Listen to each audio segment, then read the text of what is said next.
எடப்பாடியார் வந்தால் நல்லாயிருக்கும். எடப்பாடி பழனிசாமி இருந்தார். ஸ்டாலின் அவர்கள் வந்தால் இன்னும் ஸ்டாலின் ஐயா திரும்ப தான் நல்லாயிருக்கும். விஜய் வந்தால் நல்லாயிருக்கும் சார். எதனால சொல்கிறீங்க? ஒரு மாற்றம் வந்தால் நல்லாயிருக்கும். விஜய் வரட்டும். சீமான் வந்தால் நல்லாயிருக்கும். சீமான் தான் வரணும். திமுக ஆட்சிக்கு வந்தால் நல்லாயிருக்கும் சார். இப்போ இருக்கிறதுக்கு விஜய் வந்தால் நல்லா இருக்கும்னு நினைக்கிறேன்.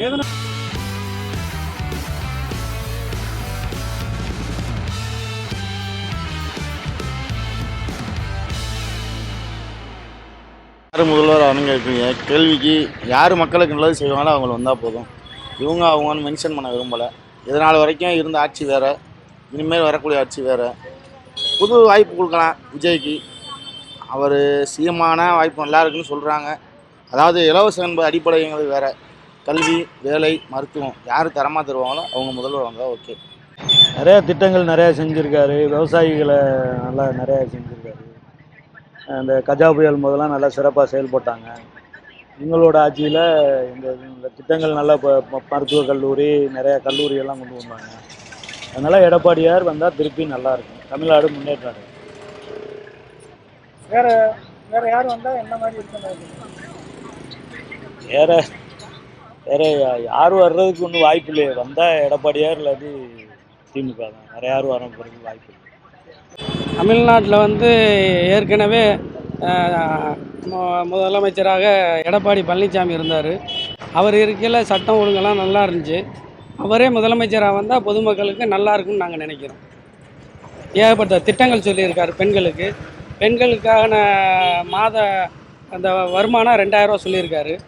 அந்த ஆட்சிக்கு வந்தோன்னா 10,000 ரூபா பணம் போடுறேன்னு சொல்லியிருக்காரு. வீட்டுக்கு வீடு ஃப்ரிட்ஜு கொடுக்குறேன்னு சொல்லியிருக்காங்க. ஆக பொதுமக்கள்கிட்ட ஒரு வரவேற்பை பெற்றிருக்கு. கண்டிப்பாக அதிமுக ஆட்சி மலரணும். எடப்பாடி ஐயா முதலமைச்சராக வரணும். முன்னாள் முதல்வர் ஸ்டாலின் ஐயா அவர்களுடைய ஆட்சி பொற்கால ஆட்சியாக நன்றாக சிறப்பாக நடைபெற்றது. அதே மாதிரி சில நலத்திட்ட உதவிகள், பெண்களுக்கான பெரும்பாலும் நிறையா நலத்திட்டங்களை அறிவித்தார், செயல்படுத்தினார். அதேமாதிரி மீண்டும் தமிழ்நாடு முதலமைச்சராக ஸ்டாலின் அவர்கள் வந்தால் இன்னும் பொற்காலமாக அமையும் என்று நாங்கள் நம்புகிறோம். மக்களுக்கு யார் நல்லது செய்கிறாங்களோ, ஊழல் செய்யாமல் இருக்காங்களோ அவங்க முதல்ல வரட்டும். இல்லை, இது ஜென்ரலாக சொல்கிறது. இருந்தாலும் இப்போ 4 முனை போட்டிகள் நடக்குது. இதில் யார் வந்தால் நல்லா இருக்குன்னு நினைக்கிறீங்க? புதுசாக யார் வந்தாலும் சந்தோஷப்படுங்க. புதுசானா யார்? அதான் சொல்லிட்டேனே, என்னோட பதிலே இருக்க. ஏற்கனவே இருந்தவங்க இல்லாமல் புதுசாக யார் வந்தாலும் ஒரு வாய்ப்பு கொடுத்து பார்ப்போமே. ஏன்னா இப்போதைக்கு கரெக்டாக அதான் நல்லா போய்கிட்டு இருக்கு. திரும்ப புதுசாக 100 ஆள்லாம் கொண்டு உட்கார வைக்கிறதுக்கு ஸ்டாலின் ஐயா தொடரலாம். இப்போ ஸ்டாலின் ஐயா பண்ணிட்டு ஆட்சியே சிறப்பாக ஆட்சியாக தான் இருக்குது. நீ புதுசாக ஒருத்தவங்க அதை பண்ணி செயல்படுத்துறதுக்கு இவரே நல்ல விதமாக செயல்படுத்திட்டு இருக்காரு. இவரோட செயல்பாடுகளே நல்லா தான் இருக்குது. இவரே தொடர்ச்சியாக இருந்தாக்கா நல்லாயிருக்கும். வேறு நல்ல திட்டங்கள் தான் கொடுத்துக்கிட்டு இருக்காரு. இப்போ அடுத்து 2000 அறிவிச்சிருக்காங்க. இப்போ இந்த ஏதோ மிக்சி கிரைண்டர் ஏதாவது சொல்லியிருக்காரு. அந்த நிறைய திட்டங்கள் இருக்குது. அதுமாதிரி அந்த கல்வி, இந்த படிக்கிற படிப்புக்கான அந்த கல்வி இதெல்லாம் நல்லா கொடுக்குறாங்க. இவரே தொடர்ந்து தான் நல்லாயிருக்கும். ஏன்னா சில திட்டங்கள்லாம் கொஞ்சம் நல்லது கொண்டு வந்திருக்காரு. அவர் இப்போ அந்த மகளிருக்கு 1000 ரூபா கொடுத்துக்கிட்டாரு. மொத்தமாக 5000 ரூபா கொடுத்தாரு. மக்களுக்கு கொஞ்சம் ஹெல்ப்பாக இருக்குது. ஏழைகளுக்கு ரொம்ப ஹெல்ப்பாக இருக்குது. அதெல்லாம் ஸ்டாலின் ஆட்சி தான் வரணும். இப்போ மறுபடியும் தேர்தல் அறிக்கையெல்லாம் விட்டுருக்காரு. அதே போல் கொஞ்சம் விவசாயிகளுக்கு கொஞ்சம் நல்லா ஒரு நகைக்கடன், இந்த குழு இதெல்லாம் தள்ளுபடி பண்ணாருன்னா கொஞ்சம் நல்லாயிருக்கும். மறுபடியும் எங்களுக்கு ஸ்டாலின் ஆட்சி தான் வேணும். இல்லை, நாட்டில் நிறைய பாலியல் வன்கொடுமைகள்லாம் நடந்துக்கிட்டு இருக்குது. அதெல்லாம் இல்லாமல் பிள்ளைங்க மகளிர் அவங்க சுயமாக நடக்கணும். அதுக்கு விஜய் வந்தால் நல்லாயிருக்கும். வேற என்ன எதிர்பார்ப்புகள் இருக்குன்னு நினைக்கிறீங்க விஜய்க்கு? விஜய் பணத்துக்காக வரல. விஜய் வேண்டிய பணம் அவர் நடிப்பு துறையிலே சம்பாரிச்சிட்டாரு. மக்களுக்கு நல்லது செய்யணும்னு நினச்சி வர்றாப்புல நல்லது செய்வார்னு எதிர்பார்க்குறோம். 2 ஆட்சி மாற்றி செஞ்சுட்டாங்க.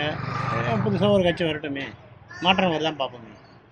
இல்லை, அதை இப்போ அவங்க வரணுங்கிறீங்களா? என்ன மாதிரியான எதிர்பார்ப்பு அவங்கள்ட்ட இருக்குன்னு நினைக்கிறீங்க? என்ன எதிர்பார்க்குறீங்க? மாற்றங்கள் வரட்டும், ஏதாவது வரட்டும், வந்தால் பார்ப்போம் மாற்றங்கள். அவர் தான் ஆடு மாடு எல்லாத்துக்குமே உரிமை கேட்டு மீட்டு கொடுத்தாரு. அவர் எந்த ஆட்சி வந்தாலும் ஊழல் இல்லாமல் செய்வேங்கிறாரு. நிரந்தரமாக கல்வியும் நல்ல தரமான கல்வி கொடுக்குறேங்கிறாரு. அப்புறம் படிப்புக்கு ஏற்ற வேலைக்கு ஏற்ற ஊதியம், அந்த மாதிரி சம்பளம் எல்லாருக்குமே அவர் நிரந்தர அரசு வேலை மாதிரி அவர் சொல்லியிருக்காரு. அவர் தான் வரணும்னு நான் நினைக்கிறேன். ஆட்சி மாற்றம் தான் நல்லாயிருக்கும். எல்லாம் நலத்திட்ட உதவிகளாக சூப்பராக செய்கிறாங்க. குறிப்பாக வந்து மகளிர் உரிமைத்தொகை, இந்த மாதிரி பெண்களுக்கு வந்து இந்த இலவச இது பஸ் பேருந்து, அந்த மாதிரி இப்போ ஒரு 5000 ரூபா ரீசெண்டாக போட்டாங்க. அந்த மாதிரி ஒரு திட்டம்னா அது கரெக்டாக போய் மக்களுக்கு போய் சேருது. அதனால நல்லா செய்கிறாங்க. ஸ்டாலின் சார் வந்தால் நல்லாயிருக்கும். எல்லாருக்கும் ஒரு வாய்ப்பு கொடுத்துருக்கீங்க, அது மாதிரி விஜய்க்கும் ஒரு வாய்ப்பு கொடுக்கணும். அவர் வந்து ஒரு முதலமைச்சர் சீட்டில் உட்காந்து பார்த்தா தான் தெரியும் நமக்கு என்ன பண்ணுறாரு ஏது பண்ணுறாருன்றத. ஏன்னா ஸ்டாலினுக்கும் தெரியாமல் தான் கொடுத்தோம் எல்லோரும் என்ன பண்ணுவாங்க அப்படின்னு. அதுபோல் விஜய்க்கும் கொடுக்கணும்னு ஆசைப்பட்றேன். ஆட்சி மாற்றம் என்ன மாறணும்னாக்கா நிறைய உள்ள பொறுப்புலேருந்து அதிகாரத்துலேருந்து எல்லாத்தையுமே மாற்றி அது கரெக்டான முறையில் யூஸ் பண்ணுவாருன்னு நினைக்கிறேன். இப்போ இருக்கிறதுல வந்து டிஎம்கே கொடுத்த வாக்குறுதியில் ஒரு 64 வாக்குறுதி திரும்பவும் இந்த இயர்லேயே ஆட் பண்ணியிருக்காங்களாம். அப்போ வந்து என்னை பொறுத்த வரைக்கும் அது தோல்வின்னு தான் நினைக்கிறேன். அதனால் இந்த தடவை விஜய்கிட்ட ஓட்டு போடுங்க, அவரோட வாக்குறுதி எல்லாமே நல்லாயிருக்கும் அப்படின்னு நினைக்கிறேன்.